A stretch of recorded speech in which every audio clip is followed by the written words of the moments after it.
Well, I'm sure you've all heard of that devastating earthquake or series of earthquakes that just happened in Turkey and in Syria. It's a terrible, terrible catastrophe. It's a humanitarian crisis. It's just awful. And my prayers go out to all those people over there who are suffering right now. It's just really, really sad. So I want to just talk about a couple things that are sort of on my heart and on my mind. I want to address that earthquake that happened in Turkey. If you look on a map, you'll see that it was sort of at the conjunction of two different fault lines. So the fault line that you see on the right there, this is the one that actually runs through Israel. It goes down through basically from the Sea of Galilee down the Jordan Rift Valley, down this area where the Jordan River is, through the Dead Sea, and on down to the Great Rift Valley in Africa. And this location is where we expect that we will see some really devastating earthquakes in Israel right around the time that we are going to be changed, transformed as believers before we're raptured, that this earthquake will happen in conjunction with our being changed. And I did a video a while back on the earthquakes of Revelation and end time earthquakes in general, including the one that God uses to put an end to the Gog-Magog war. And I believe it's the Gog-Magog war that is the travail of the woman of Revelation 12. The woman is Israel, and travail is a war. It's pretty simple. Those symbols are not hard to understand. The woman has a crown of 12 stars representing the 12 tribes of Israel, and she is going to be fleeing into the wilderness. That's the remnant of Israel who will be going into the wilderness for 1,260 days. Jesus is going to lead them there. So the Gog-Magog war is going to end with earthquake and a bunch of hailstones and so on and so forth. It's going to be devastating. So in the days ahead, I think we'll actually see more earthquakes happening in that part of the world.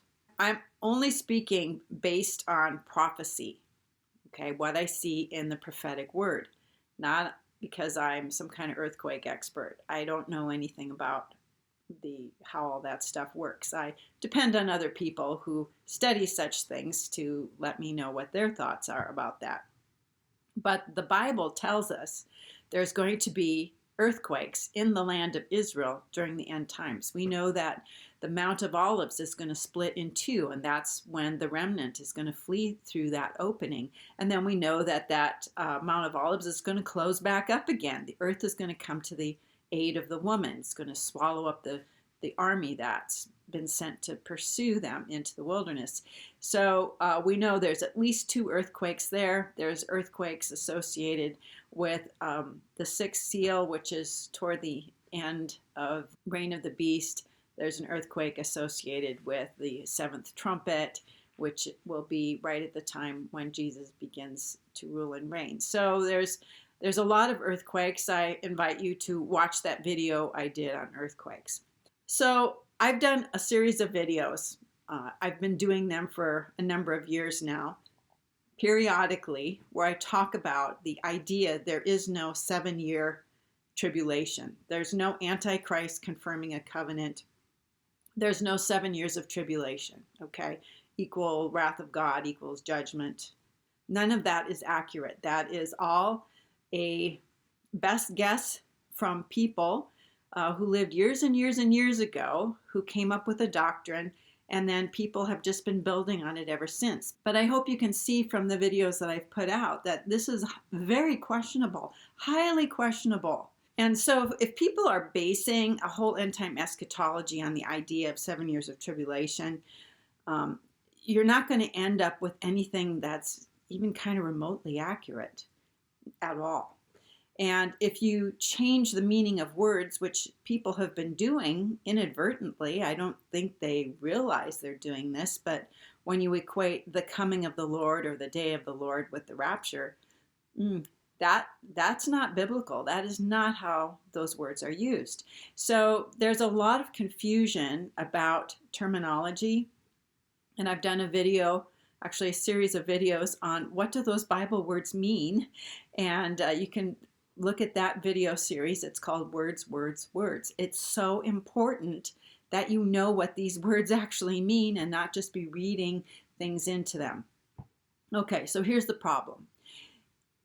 If people believe that there is someone who's going to sign a covenant, and then there's 3.5 years before the reign of the beast begins, 3.5 years before people are going to be required to take the mark of the beast, okay, and those 3.5 years don't actually exist, and the reign of the beast comes in much quicker, much faster than anybody ever suspected, people are going to be confused, especially people in your family or your neighbors or your friends, that you said there's going to be 3.5 years from the time of the rapture. There'll be 3.5 years until the reign of the beast begins. And that ain't how it's going to work. There's only going to be months between the time of the rapture of that man-child of Revelation 12 and the time when the beast begins to reign. We're talking months, like maybe 5 months. And if people think that because they've been told about a 7-year tribulation, that it's going to be at least another 3.5 years, well, they may do something stupid, like take a mark, because they were told they got another 3.5 years to wait. Now, there's going to be a message going out. Don't take the mark of the beast. Don't worship the beast. Don't worship the image. And you hope that they'll listen to that. But it's going to be very confusing for people who think or been told there's going to be 3.5 years between our rapture and when the beast begins to reign. That is not what Revelation teaches. The second thing is that before we're gone, before the child is caught up to God and to his throne, where he then appears as the 24 elders, firstborns who are going to rule and reign, we're going to have a whole bunch of really bad stuff. And I'm going to go into a lot of this when I actually teach Revelation chapters 4, 5, 6, and 7, which I haven't taught in my Revelation chapter by chapter series yet. But the thing is that this stuff doesn't come out of a vacuum, and it doesn't come out of nowhere. The events that are associated with the first 4 seals, the rider on the white horse, the wars, the giant sword that the rider on the red horse is given, the famine, and price controls, and the food for the poor is like almost non-existent, or it will cost you a whole day's wages just to get the ingredients for the smallest amount of food. And then death and Hades following after. Okay, you have to understand that war and famine and death are a group. They all go together. I think people have the idea that when the seals are opened, now we've got the Antichrist signing a covenant. And the next thing you know, there's going to be some wars. And then the next thing, this nice leisurely opening of the 4 seals. That's not how it is. There's going to be 4 seals opened, boom, all at once. And the first one will be when the rider on the white horse, who has a bow that lets us know that this guy is a warrior, this warrior person is going to be crowned. It's a military person who's going to be given a crown.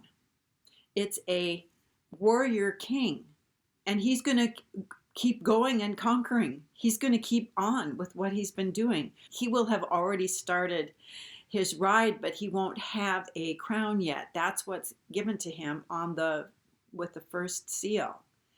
And then the rider on the red horse, this is the guy who does war and bloodshed. He's given a great sword. He's already been doing this. He's going to be given a great sword so that peace is taken from the entire earth. It's not just from certain pockets here and there, whatever.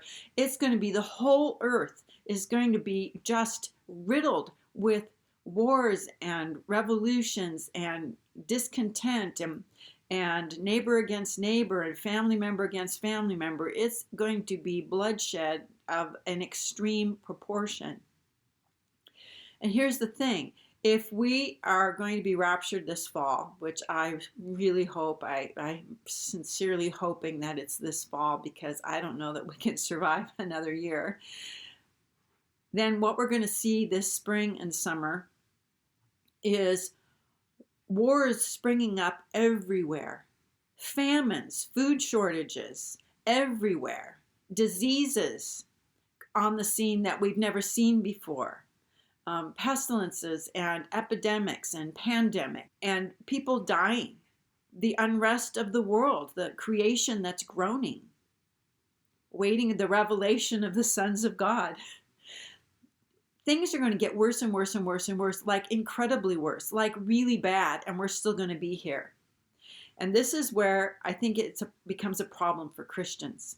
Because especially if you've been taught the typical pre-tribulation rapture theory, or even if you believe there's more than one rapture, but you believe in a 7-year tribulation and that we're going to be gone before things get bad, things are going to get bad, they're going to get worse, and then we're going to be gone. And then they're going to be absolutely terrifying. So we're going to see a lot of really bad things between now and this fall. Don't lose your faith. Keep on keeping on. The 7-year tribulation, what it does is it creates a false sense of security for believers now who think we're not going to be getting into this horrible stuff, and for people who will come after us who might think they have another 3.5 years to wait before the whole mark of the beast thing starts. And when the beast comes, he is going to be so deceptive, especially when he dies and rises from the dead. Incredible. Now, I know there are going to be people who say, well, what about the 2 witnesses? Well, hopefully they're here now, because they're preparing people to receive the Lord. They're preparing people to be among the 144,000 of Israel, okay, those people who will come to Christ right after we leave, and preparing the people who are going to be part of that remnant who's going to flee into the wilderness. How do these people who don't read the New Testament, how will these Jews know to flee unless somebody tells them that this stuff is coming? So I think this is all the background work that the 2 witnesses are doing right now. Plus, it's the job of the 2 witnesses to erect that tribulation temple, okay? It's not a brick and mortar building. It's the tabernacle of David. It's a tent with just the ark. Remember one time when the Israelites were being attacked by the Philistines and they took the ark out into battle with them, and then the Philistines captured the ark? Well, from that point on, God's presence, his throne, was never in the tabernacle of Moses ever again. Never. It became separated. That inner Holy of Holies portion of the tabernacle of Moses separated out and became its own thing, called the tabernacle of David. And the tabernacle of David is the one that kind of anybody could go into. David went in there. He was a priest king. He sat in God's presence. He worshiped the Lord in just a tent. The worshipers who are going to worship in the newly erected temple of God in the holy city, this is a temple that I believe will be erected by the 2 witnesses who will be told where the Ark of the Covenant is. It will be the place where the Ark of the Covenant is. And remember, the Ark is God's throne in the temple. And when the man of sin stands in that place, the abomination that causes desolation, and he takes his seat in the temple of God, there's only one seat in the temple of God. That's the ark. The Ark of the Covenant is the throne of God. And people can see it because the Holy of Holies, the place where the ark is, doesn't have any other building around it. It's a place that people come and go into. Anybody who is a part of the Melchizedek priesthood, the 144,000 who are going to be ruling and reigning along with us. If you're a priest king, you can go into that place and worship God. And people can see you coming and going. But there's going to be a time when that man of sin takes his seat on the ark in God's temple, in the tabernacle of David. And that is the rebuilt temple of the tribulation. It's not a brick and mortar temple that the Temple Institute or the Jews are going to be building. That may be built, but that is not the temple of God in the holy city. It's not the one that's going to have the ark. That will be the one that the two witnesses are in charge of building.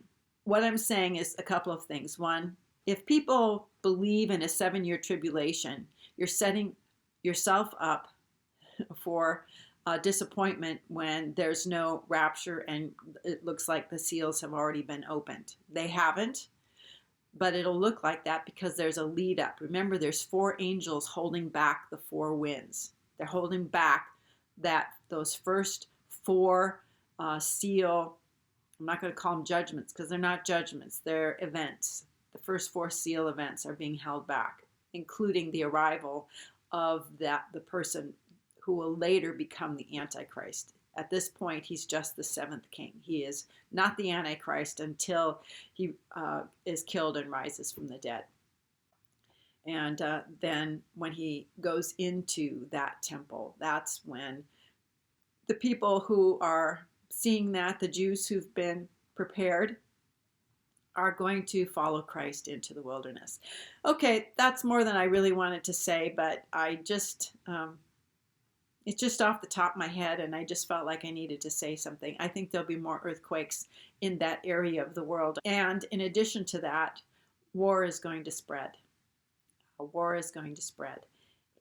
It's inevitable. And along with these things comes the accompanying economic collapse, the pressure on people to try to maintain some kind of semblance of normal life when normal's not coming back. It just isn't. So you need to be ready for these things. This is why God gave us the prophetic word, is so that we would know ahead of time what's going to happen, so that we're not deceived, number one, about the things that are happening, and we have a realistic expectation for what's coming. So I think we're almost home, but it's going to be a bit of a bumpy ride between here and there. And we need to decide that we're going to persevere, trust the Lord, realize these things have been prophesied, and so we can be people of hope and people who know how to encourage other people. All right, so that's the end of this. We'll see you on another video. Till then, have a blessed day.